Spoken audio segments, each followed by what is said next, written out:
کیا نیک اعمال کرنے ہیں؟ حدیث پاک کے اندر آتا ہے کہ 9 دنوں میں ایک روزے کا ثواب 1 سال کے روزوں کے برابر ہے۔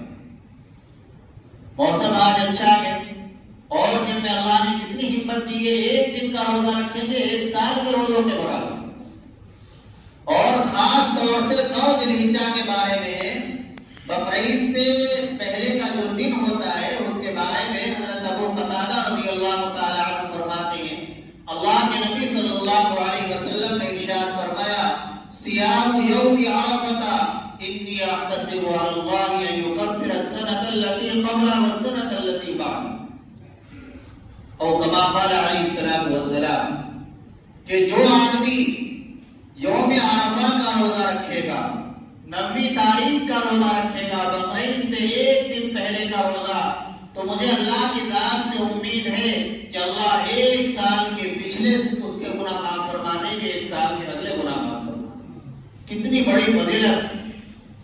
حضرت عبداللہ بن عباس رضی اللہ تعالی عنہ فرماتے ہیں کہ اس سے معلوم ہوتا ہے کہ اس روزہ رکھنے والے کو اللہ تعالیٰ کی طرف سے 1 سال کی زندگی بھی مل جائے گی، جبھی تو ایڈوانس میں گناہ معاف ہو رہے ہیں۔ یہ خوشخبری ہے اس کے لیے۔ اس حدیث میں یہ بھی نکتہ کہ یہ باریکی ہے، حضرت شیخ زکریا نور اللہ مرقدہ نے بخاری شریف کی شرح لکھی ہے لامع الدراری، اس میں یہ بات حضرت نے لکھی اس کے حاشیے میں۔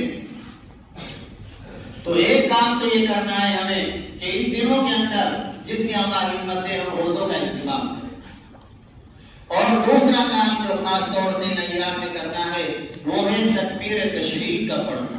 اللہ اکبر اللہ اکبر لا الہ الا اللہ واللہ اکبر اللہ اکبر وللہ الحمد۔ 9 ذی الحجہ کی فجر سے لے کر 13 ذی الحجہ کے عصر تک تو ہر نماز کے بعد پڑھنا واجب ہے، ضروری ہے، لیکن ابھی چاند دیکھنے کے بعد سے ابھی سے آپ پڑھنا شروع کر دیں، یعنی نماز کے بعد ہی، نماز کے بعد بھی، چلتے پھرتے بھی، آپ کھیت میں کام کر رہے ہیں، بازار میں کام کر رہے ہیں، آپ تکبیر تشریق کا ورد رکھیے۔ حضرات صحابہ اکرام رضی اللہ تعالی عنہ بازار میں تشریف لے جاتے اور زور زور سے یہ تکبیر پڑھتے تھے، اللہ اکبر لا الہ الا اللہ واللہ اکبر اللہ اکبر وللہ الحمد۔ ان کی آواز کو سن کر دوسرے حضرات بھی پڑھنے لگے۔ حضرت عبداللہ بن عمر خاص طور سے تشریف لے جاتے ہیں۔ تو ہمیں اس کا ورد رکھنا ہے، آج سے ہی ہم اس کو پڑھنا شروع کر دیں۔ چاند دیکھنے کے بعد سے وہ حضرات شروع کر دیتے